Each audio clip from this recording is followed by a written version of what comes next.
I'm very excited to be with you today. Perhaps an energy that I don't often get to experience that I'd like to share with you. Last night, we had a group of our original Power Players. We get together for a group that we call Power Players Alumni. And we were together last night till late, going one at a time around the table. These students, having graduated from Power Players now, I would say 6-7 months ago, to just hear what has been going on in their lives and in their investment career as a result of kind of going through our training. We work hard to keep up to date with our students to know what their lives are doing under the heading of that success, of course, is the sum of the whole. Well, it was unbelievable. That's about all I can tell you. Hearing about the transactions that they're doing. Flips making $140,000 in 3 months. Another flip making over $160,000 in 4 months. Acquisitions to hold. Private notes with substitution of security clauses at 4 and 5%. Wrap notes, all-inclusive trust deeds, options, lease options, every tool that we talk about as we went around the table, hearing about the deals they were doing and the property that these people were purchasing.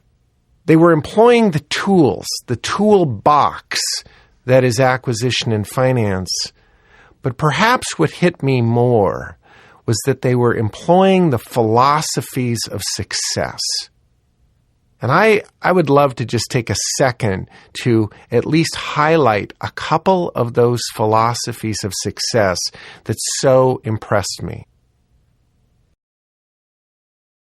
One particular gentleman that I'm thinking of his story was sitting down for weeks on end prior to actually taking out a pen and writing up a purchase and sale agreement. Those weeks of getting to know these people, of becoming a part of their life, are what led to an offer that was accepted on a piece of real property. I think that so often what's being taught out there, not by Reach Returns, is just shoot the offer out there. Just get it out there. Your time is so valuable. You know, you don't have time to sit and small talk with people. You've got to just be making offers, crunch numbers, throw them out there. And as you know, we preach a very different verse, that the groundwork that we lay as we sincerely and honestly get to know people and spend time with people sets the stage for so many possibilities that wouldn't exist had you not spent that time initially. I think of another gal, wonderful student of ours, who looked at one piece of property, and in and of itself, that property wasn't going to work. But she made a suggestion to that property owner that if that property owner talked to the property owner next door, and if they could come together, now those two pieces make sense for this particular acquisition. And sure enough, that property owner talked to his neighbor, called my student back and said, okay, we're ready to go. We'll both sell. And without a beat, 2 deals were struck with 2 contiguous pieces of property. Both of those deals were then assigned to a developer for a wonderful assignment fee. Another student sitting in front of a seller. As the story goes, the student asks, what do you have in mind for this property? What would you like for this property? And the seller responded, well, I have an offer already on this property, someone wanting to give me $350,000. And I think that's ridiculous. As my student inquired, gosh, well, if that's ridiculous, what do you think is a more real price for this property? What would you like? And he said, I don't want any more than $310,000 because it's just not worth $350,000. I wouldn't feel good about that, but I would take $310,000 for this property Be careful of those words like remarkable, ridiculous. I think in Atlanta they say, bless your heart. These words can go a lot of different directions, and the good negotiator sits and listens. Not the first to talk, always the first to listen. These are the principles of proactivity, principles of negotiation, principles of relationship that, when employed, really equate to deals that are extraordinary. Many of our students have watched a piece of movie, a Peter Weir film, a film called Scent of a Woman. And there's a scene in this movie where a blind man approaches a young lady and asks her to tango. A ridiculous proposition on its face. A blind person asking a young lady to dance. But as you look at this piece of script and understand what led up to that proposition and the negotiation and the connection and the synergy, that kind of requisite makes what on its face appears to be a ridiculous proposition seem incredibly reasonable. And so I'd like to use this image as a segue into what I'd like to talk to you about today, which is this topic of what does it mean to have a blue ribbon investor. As you well know by now, part of my philosophy on acquisition and finance means that whenever possible, we're going to involve the seller in part of the financing of that transaction, whenever possible. Why is that critical? Well, I can give you all of the practical, numerical, mathematical reasons that this is beneficial from a buying perspective.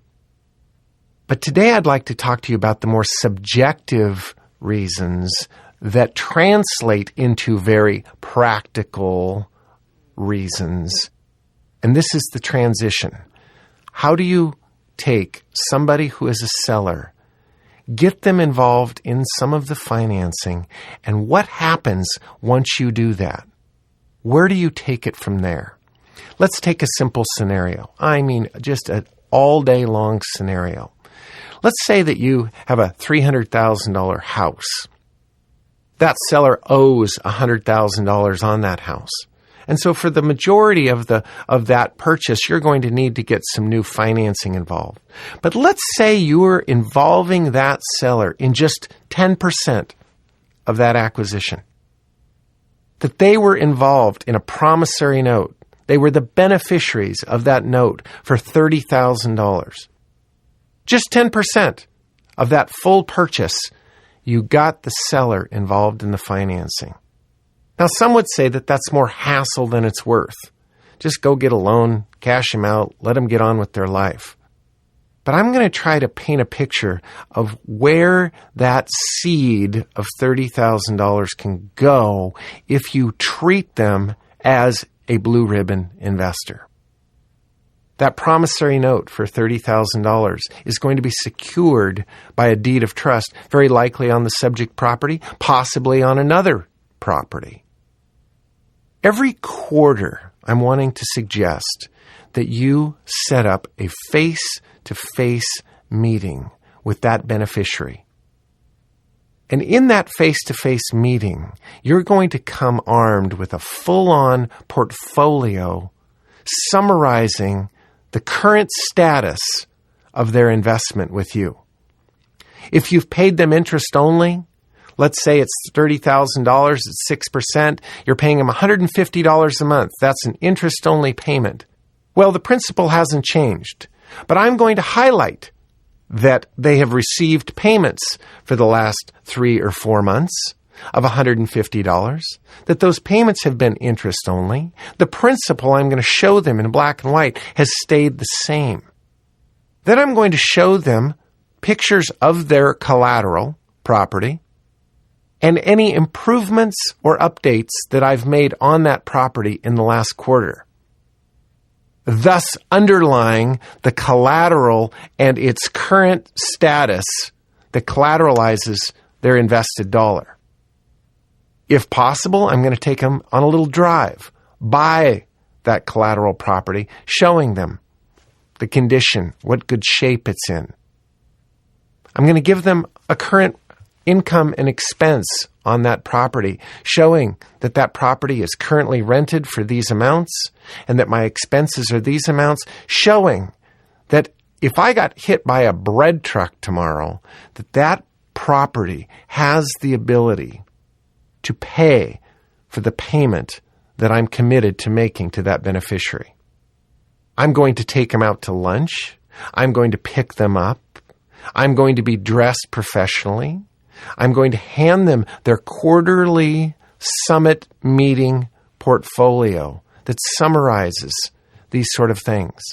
I'm going to show them that taxes have been paid on that property.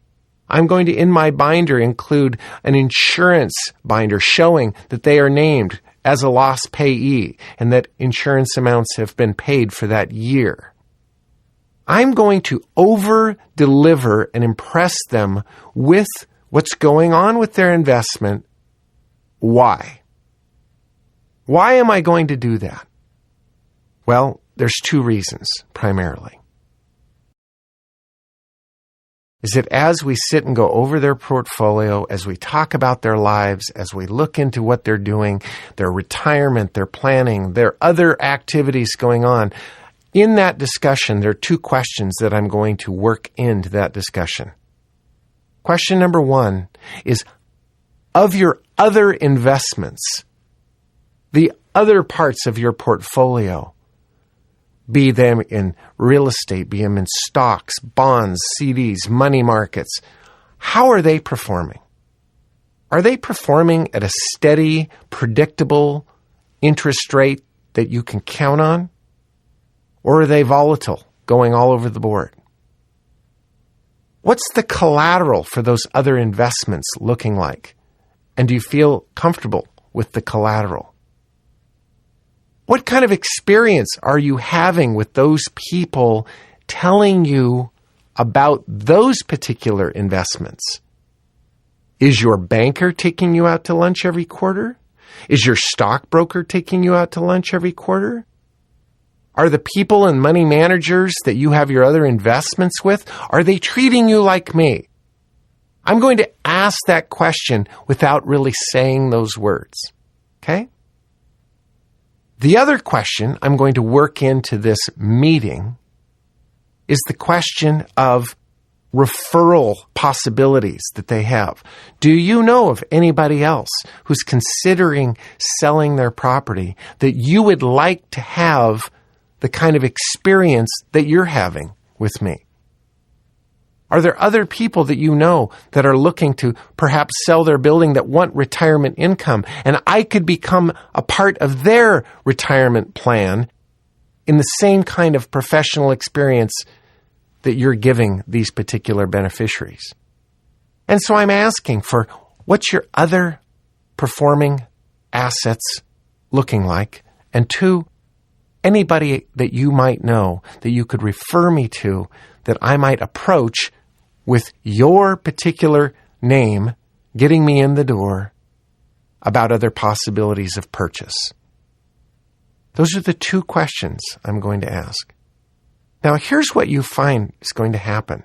That as you quarterly are consistent with this face-to-face meeting, and you are so professional, and your payments are so on time, and you're providing them a binder every quarter to show on a quarterly basis what that particular asset of theirs is doing, you will find that if you consistently do that, that what will happen is this: they're going to start looking more closely at their other investments. They're going to start becoming less tolerant of that stockbroker that puts them on hold, or never answers his phone, or never gets things right, or when they have a question about a statement, they get a voice menu system, not a person. And as their intolerance for the lack of customer service grows in these other areas, what's going to happen is they're going to start shifting those investment dollars to you, asking if you can give them a steady long-term interest rate collateralized by real property. I've seen it over and over and over again. We don't get the chance to have that oak tree grow if we don't have a seed to start with. And this is why, even if it's a $5,000 promissory note, a $10,000, $20,000, $30,000, $40,000 promissory note, which is minuscule in the scope of financing, if I can get a hold of that note and create for myself a new beneficiary that becomes my blue ribbon client, I know one thing for sure, that now how I treat them is in my control. And if I water that tree properly, if I till it properly, if I work it properly, what will come out of that seed are fruits that are immeasurable. Now I want to go back and talk to you about an exact case study that underlines this point. Particular seller that I worked with for several different meetings who initially wanted all cash for their particular building. After meeting my team, after meeting my accountant, my attorney, my escrow agent, after meeting my banker, my insurance agent, all of my team, this particular seller felt comfortable involving themselves in a good portion of the financing. The actual sales price was $750,000. I gave $150,000 down, and $600,000 of that acquisition was financed by the seller in the form of a promissory note secured by a first position deed of trust on the subject property. 6% fixed interest rate, a $3,000 a month interest income stream to this particular seller from that one sale. Less than 3 months after the closing of that transaction, I got a call from this particular seller. Now, I haven't even had my first summit meeting yet. Every quarter I try to meet these beneficiaries on the notes. I hadn't even had the first summit meeting yet. But those first initial payments, of course, were hand-delivered with a thank you note on time, on the first of the month. And I got a call that said, gosh, I have a question. I'm watching CNBC these days, and the rest of my portfolio has these red arrows. It's giving me ulcers, so says the seller. I'm not only not making a rate of return, my principal is being whittled away with falling markets. Greg, do you think there's a way? Could I cash in my other miscellaneous portfolio and take those funds and invest them with you? And could you not go buy a piece of property with those invested dollars and collateralize these invested dollars by a deed of trust on a piece of real property and give me a 6% fixed return on my money? Do you think that's possible? Would you consider doing that? And of course, my question was, well, how much are we talking about here? You have some miscellaneous investments, some CDs, some bonds, some money markets, some stocks. What are we talking about in total? And I'll never forget sitting on the end of a telephone and hearing what had to be about a 1940 calculator, these big, heavy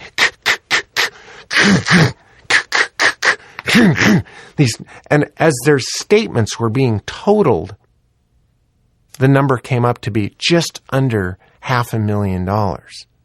And would I consider borrowing that, securing it by real property, and paying a 6% fixed interest rate on that? If I hadn't worked hard on that first acquisition to create a scenario where that seller felt comfortable being a beneficiary on a $600,000 note, if I hadn't worked hard to get that owner involved in the financing, that next $500,000 would never have come my way. That particular seller would have gotten all their money, paid a capital gains tax, and taken those monies and put them in substandard investments. But they would have been gone from my connection. But now, in that I'm paying them every month, it's like tying a rope between us. It's like climbing, where you harness yourself with a person. Once I involve a seller in the financing, I have harnessed them to me for the term of that note. And the only thing that's going to happen are good things if you do your job right as the maker of that note. Now I'm going to take a segue and go into a bigger picture philosophy that comes right back to the points we've been underlying. I believe that the opportunity of our day is one of customer service. We live in a world that is multitasking. We are connected with pagers and beepers and cell phones in every pocket. We have got 16 things going on at once, almost always in our life. When is the last time you heard somebody say to you, "Greg, you have my full attention"? When we call a company these days, we don't get a person, we get a menu system. We get a computer saying, if you're calling for this reason, press 1. If you're calling for this reason, press 2. And it goes through the entire menu system, none of which really is the reason you're calling. And you find yourself frustrated, don't you? Pounding 0, 0, 0, 0, 0. You just want to talk to somebody, a human being that can direct you accordingly. That frustration is really the opportunity of our day. That when we are meeting sellers face to face, looking them in the eye, saying, "You have my full attention," sensitive to their needs, listening for their objectives, their goals, their directions. This is an unusual experience for people these days. People will not know how to react. I had a meeting with a couple yesterday that have 2 homes. One they want to sell instantly, another that they'll consider selling. But as I listened to their goals and objectives, I was able to make a proposition to get them exactly where they were going, and from an investment standpoint, allow me the opportunity to purchase not just one home, but both homes. But it started with sitting down, looking them in the eye, and asking questions, and finding out where they are, where they're going, where they want to be, how soon they want to be there, what are their goals and objectives. We live in a world that doesn't often care about what we want. And I know for a fact that this is the opportunity of our day, that if we can sit down, talk to people, and structure a possibility that allows us to stay connected with that particular seller over the course of time, then if we do our job right, to continue extraordinary customer service, treating that particular seller as our blue ribbon investor. I mean, over-delivering. They will start talking about you. They will start sending their friends to you. They will start telling people, gosh, if you want somebody to handle your money and handle it well, have them call Greg. Because this is the guy that just absolutely puts you on a pedestal. He makes you feel like you've got $20 million with him. Heck, all I've got is $10,000 with him. But I got to tell you, my stockbroker that I've got $100,000 with doesn't call me every quarter. And the only reason he ever calls me is to sell me something. He doesn't call me just to see how I'm doing. How's my life going? Am I on track to my goals and objectives? Is there anything else I could possibly do that would make this investment a better situation for you? When you start asking those kind of questions sincerely, giving people your full attention, I want to tell you something. That tree, that oak tree that we're planting, is going to grow to 100 feet quickly. That's the opportunity of our day. That's what it means to have a blue ribbon investor. And remember, every seller that has equity has the potential to become your blue ribbon investor. How do you negotiate that? How do you talk to them about that? Well, we've covered that in previous CDs. I'm encouraging you, just as I witnessed last night among retired students of our Power Players program, the amount of notes being written with sellers at 4 and 5 and 6% and no interest notes for a year. Those sorts of things don't happen without sincerity and without sitting down and treating people like people. When you gain somebody's trust, you open an entire door for yourself. Can there be a relationship without trust? Think about it. I don't believe in the definition of relationship that there can be a relationship without trust. When you earn somebody's trust, you create a relationship that will grow. But you have to earn trust. I'm telling you to treat your clients like the Four Seasons. At Reach Returns, we travel a lot. We have been to so many cities, I can't even tell you how many. And whenever there is a Four Seasons hotel in that particular city, we stay there. I want to tell you why. It's not that I just love very, very nice beds to sleep in. It's that when we're giving seminars in a town, we are asking for the employees of that particular facility to become our partners for that weekend. And our partners need to have an attitude of whatever you need, we will do it. Whatever it takes, it will be done. Four Seasons stands for customer service. I promise you, you could go into a Four Seasons and tell them you want a peeled apricot, and they'd find one for you. In the middle of winter in Atlanta, they would find a peeled apricot if you needed one. Because that is their attitude. Whatever our customer needs, we will get it for them. No excuses. That's why they charge a lot. That's why they're booked consistently. That's why they're growing in leaps and bounds. What if you ran your business with your investors like the Four Seasons? Had the attitude, whatever it takes. I'm thinking of a client of mine where I needed to substitute the collateral for their note, which entailed them needing to come to escrow with their original deed of trust, sign a full reconveyance on their deed of trust in favor of a new deed of trust. It took them out of their day to actually come to escrow to get that done. You know what made it less painful for that particular beneficiary? Is that I sent a town car to their workplace to pick them up, to drive them to escrow, to wait there until they were done signing, to take them back to their workplace.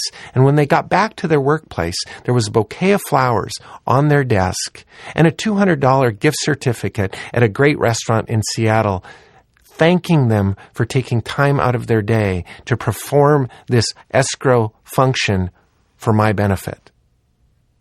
Do you know that less than a week after that, I got a call from somebody that I didn't know saying, is this Mr. Pinio? Yes, it is. Mr. Pinio, I just got done talking with Don, who I know has some money invested in you. I worked 2 desks down from Don and witnessed him being picked up by a town car, witnessed flowers being delivered while he was gone, and I actually was the one that he chose to take out to a wonderful dinner and drinks. And all during dinner, we just talked about how you handle him and his investments. I wanted to know if we could meet to talk about my investments and see if I couldn't invest some money with you. Do you see what I'm saying? Do you understand that if we over-deliver to these people, good things will happen? About 3 months ago, I'm stopping by my office. I grab the mail out of the mailbox and I start opening the mail. And here's an envelope that I recognize the return address. The return address is one of the beneficiaries that I pay on a monthly basis. Not very normal that they would be sending me mail. I, of course, send this particular beneficiary checks every month on 2 different notes that I have with this particular investor. Both of these notes have grown over the years, but they're both in and around $460,000 principal amounts, 2 separate notes. So just under $1 million is what I have with this particular investor. And I'm going through the mail, and I grab this and I open the mail, and in the envelope there's a check for $20,000. And I hadn't talked to this particular investor in, I would guess maybe 60 days. This just came in the mail. Of course, I picked up the phone and I called and I said, "Hey, how are you?" "Oh, great." I said, "Listen, I just opened the mail and here's this check for $20,000. What's made out to me? What is this about?" "Oh, just add it on to one of the notes. I just came across another $20,000. I just sent it to you. Just add on to whatever note you have with me and pay me, of course, the same interest rate that you're paying me on that note." "It's a little more complicated than that," I said, "but absolutely I could accommodate. I will rewrite the promissory note, get that all done. I'll have escrow prepare it." None of that mattered to this particular investor. This particular investor knew whatever it took to do the correct paperwork, of course I would do that. That's trust. Saying, here's another $20,000. How many times have my notes been written for 7 years or 10 years, and that due date starts to come close? Prior to the due date, prior to me even calling them to say, "Okay, we're 3 months out. I just want to make arrangements to make sure I pay you off." A year out, the beneficiary calls me, says, "Listen, I just want to make sure that due date that's a year away, we can just scratch that. I don't really want to be paid off. Matter of fact, I really become very used to this check every month, and I just would like this to go on for a lot longer. Can we put another 10 years on it and we'll talk about it in 10 years? I can't tell you how many times that has happened. When is the last time your bank called you and said, "Oh, by the way, that due date, let's just ignore that and maybe extend it for another 10 years? The flexibilities and the possibilities that you create from a finance standpoint in involving the seller in financing are endless. We've gone through that list. Why do you involve the seller in financing and all of the very practical components of interest rate and no fee and flexibility of collateral, et cetera, et cetera, et cetera? But I would like to throw out on this particular CD a different reason. It falls under the topic that success is the sum of the whole. What has kept me so interested in this business for 30 years is that every day I interact with people who I have a relationship with. A relationship, remember, cannot exist without trust. So every day of my business life, I am dealing with people who trust me and who I trust them. At the end of the day, isn't that what we all work for? Our relationships that are meaningful in our life? I have those relationships as a part of everyday business. If I come across a great bird, and I have one in escrow right now, and I might need $200,000 to close this bird, how simple a task is that for me when I've got a laundry list of blue ribbon investors to call and say, listen, I'm collecting $200,000 that I need for 4 months to buy this particular bird. I'm going to clean it up and I'm going to sell it. Would you like to be in on part of that? I'm willing to pay 8% for any amount you invest for a 4 or 5 or 6 month period of time. Do you realize that that's usually less than 3 phone calls for me to collect an amount like $200,000? Why? Because of the way you've treated these people over a long period of time. Because they trust you. Most of the beneficiaries that I've dealt with over a period of time, as they invest more money, I say, okay, great, I'm going to write up a promissory note. I'm going to write up a deed of trust. We're going to collateralize it. Most of them say, Greg, whatever. Don't even worry about that. Here's $200,000. Pay me back in 5 months. Now, I would never do that without official paperwork, full escrow, full recording, full everything. But it is a statement in trust that says, here's the money. Do what you're going to do with it. Pay whatever you say you're going to pay. We completely know that because that's how you do things. Wouldn't it make your business a lot better if you had contacts to collect those kinds of monies at will? A.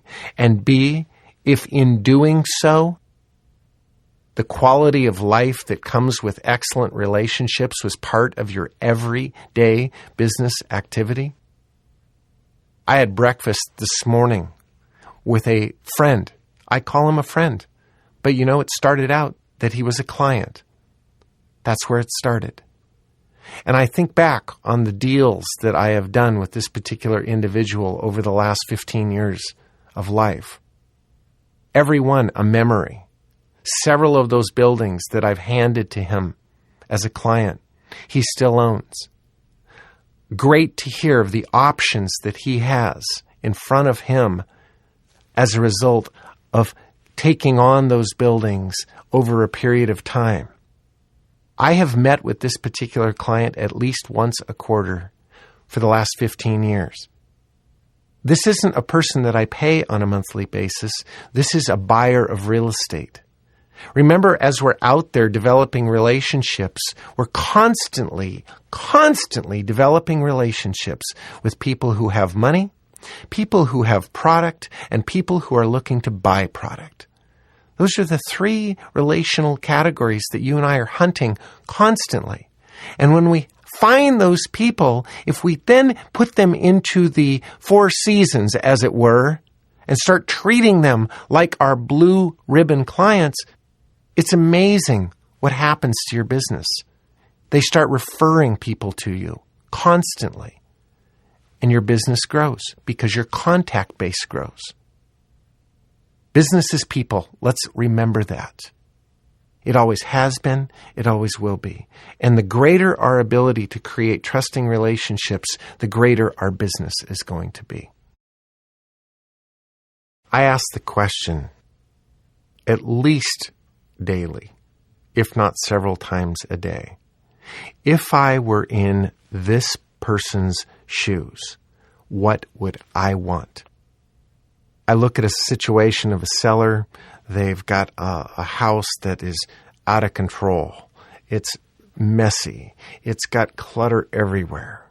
They've decided to relocate to a nice, clean, fresh start in life. The mess that they're leaving is overwhelming to them. As I sit with this person, I ask the question, if I were them, what would I want? Well, in that scenario, it's pretty obvious. They would like to get where they're going, and they'd like to do it painlessly. Taking on this full cleanup project is overwhelming to them. If I can take that out of the equation for them, I'm likely going to get the deal. Well, I have another way I want to go with this particular topic. And it starts with a piece of philosophy that I completely subscribe to. It's a tough line to hear for all of us, but it's one really worth thinking about. It's a simple truism that says what you are in anything is what you are in everything. If you want to be the kind of person that people want to deal with, we as people need to take inventory in our whole life. Who are we? Does our word mean something? Does our signature mean something? If we say we're going to be there, are we there? If we say we're going to do something, do we do it? Can we be counted on in all areas of our life? Is our lifestyle and our personal habits what others would want to be involved with? You know, I recognize that just like the Four Seasons, those rooms look the way they look to appeal to an audience that's very unforgiving with their expectations and standards. Are you packaging your room, as it were, in a way that your audience is getting what they want? I look at that every day of my life and say, these are my customers. Am I giving them what they want? Well, let's start with the basics of what we all want. We want to be treated honestly. We want to be treated with integrity. We don't want to be looked down to. We want to be treated as an equal and respected. We want somebody to be noticing the issues that are difficult with us in our life and come alongside and help us. If we simply look at it from what our client is wanting, which generally speaking is what we all want in relationships, and then set our course, set our life course on being that person, not just occasionally when we're on stage, when we're in front of a seller, when we're, face to face. But if we set our course of being that kind of person day in and day out, somebody who is trustworthy, somebody who is loyal and helpful, somebody who is considerate of others and sincerely engaged in that kind of lifestyle, guess what? People are going to start renting the rooms of your life.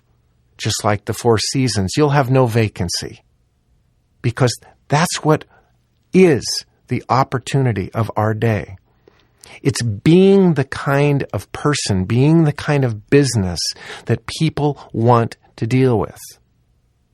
I tell people in the contracting world, it's a sad, sad, sad statement, but it's true. I'm a general contractor. As a general contractor, if you show up on time, you're now in the top 10% of all contractors. If you show up on time and do good work, oh gosh, you're in the top 7% now. If you show up on time, do good work, and do it on budget, oh, you're in the top 3%. And if you show up on time, do good work, do it on budget, and clean up after yourself, you are in the Contractor Hall of Fame.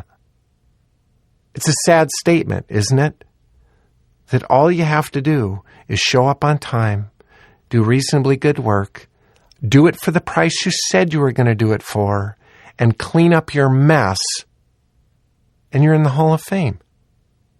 It is not difficult to be outstanding in business these days if you simply employ what we all learned as children. Be honest. Do what you say you're going to do. Treat people fairly. Treat people the way you would want to be treated yourself. Let's take some of these very subjective liberal arts philosophies today out to meet a seller. Let's sit down with them without a watch on, without a cell phone in our pocket, with no pagers. Look them in the eye and say, Mr. Seller, Mrs. Seller, you have my full attention. What can I do for you? What is your life about? Where are you going? How can I help get you there? If you do that, you'll see a world open. And as they give their trust to you in the form of their invested dollars, now they become the cornerstone of your business. And you build on that cornerstone, and you watch your business grow over time. It's been a privilege to be with you again today.